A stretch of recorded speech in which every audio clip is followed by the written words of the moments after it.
So control and coordination, as you can understand from the name, so we will see in this chapter that how the different parts of our body they coordinate with each other.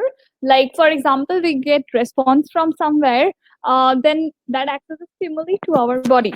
So we respond to whatever we get from the surroundings or whatever stimuli we get from the surroundings. So let's see how we respond to whatever we get back from the surrounding. For example, if you touch a hot plate, you suddenly move your fingers away from it, right?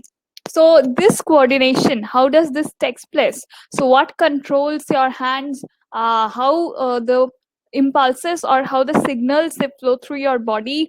So we will see the total control and coordination system of a human body, and also we will see the same for plants. So as you can understand from the name control and coordination, so there are two systems which come under this control and coordination. One is your nervous system and one is your endocrine system.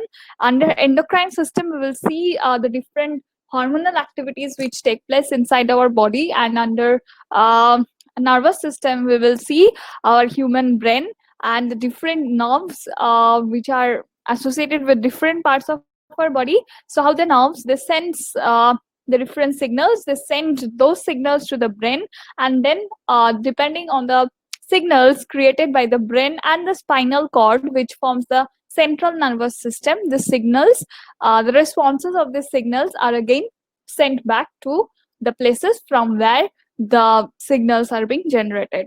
So let's see quickly in details about the control and coordination system.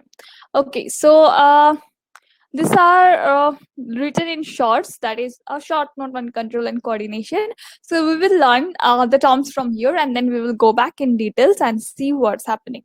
So the first thing, let's know what is coordination. So the working together of various organs of the body of an organism in a proper manner to produce appropriate reaction to a stimulus is called coordination. So that from the first line onwards, I'm going on saying the stimulus. So first of all, let us know what a stimulus is. I am sure you have learned this in your earlier classes, but still let's see what a stimulus is.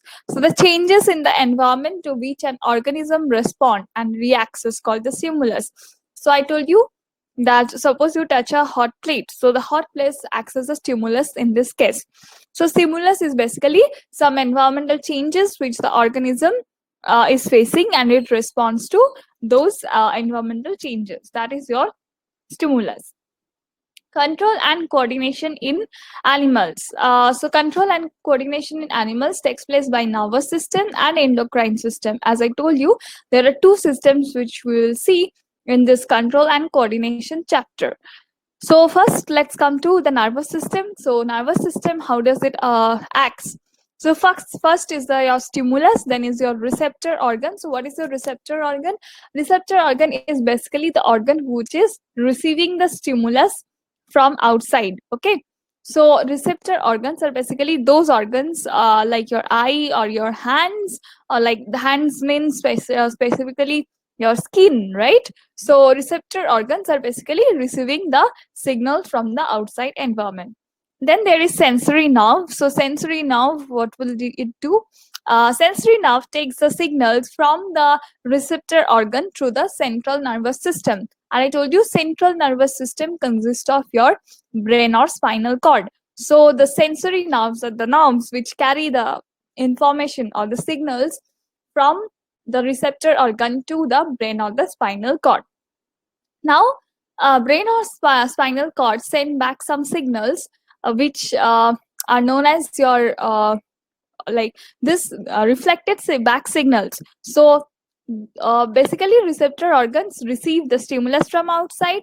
Sensory nerves carries these messages or these signals from the receptor organ through the central nervous system, and now this central nervous system reacts to this, and then via the motor nerve they are carrying back the signals from the central nervous system to the effector organs. Effector organ means where you can see the effects. That is uh, like you're touching a hot plate, you're removing back your finger from it. That's the effect you can see. So effector organ is the site where the effect is going on. Okay, so those signals are carried back from the CNS or the central nervous system to the effector organ via the motor nerve. That's the difference between sensory nerve and motor nerve. Sensory nerves sense it and send it to central nervous system. Central nervous system sends back some responses or some signals via the motor nerve to the effector organ, and effector organ shows the response, that is whether it should remove its hand or what should it do. That's the function of your effector organ.